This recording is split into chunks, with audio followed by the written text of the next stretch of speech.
Our next story tonight is another CBC News exclusive. It's about organic produce. For many people, it's a healthier, more environmentally friendly option, and so they don't mind paying extra for it. But just how organic is organic? Alex Friedman has the details.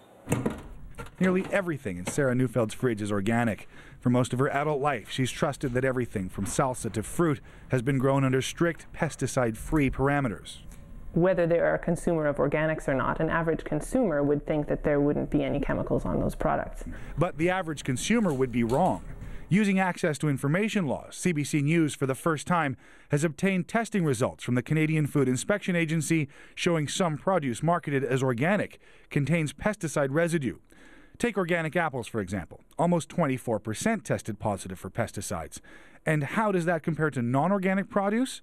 Well, the data we received shows organic apples contain about 13 times less, an average of 0.03 parts per million of the fungicide thiabendazole. Compare that with conventional apples, which contain an average of 0.4 parts per million. So if the produce is supposed to be grown and produced without prohibited pesticides, where do they come from?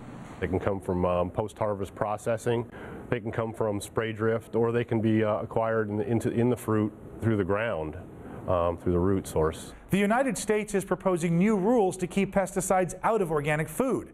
It's proposing that 5% of all organic operators be subject to mandatory residue testing every year. Here in Canada, mandatory testing isn't even on the table.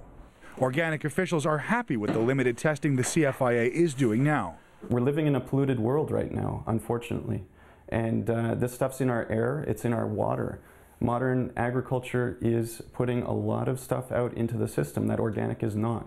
So for the consumer, that organic label tells you the produce was grown without prohibited pesticides, but there's no guarantee the organic food on your plate is pesticide-free. Alex Friedman, CBC News, Winnipeg.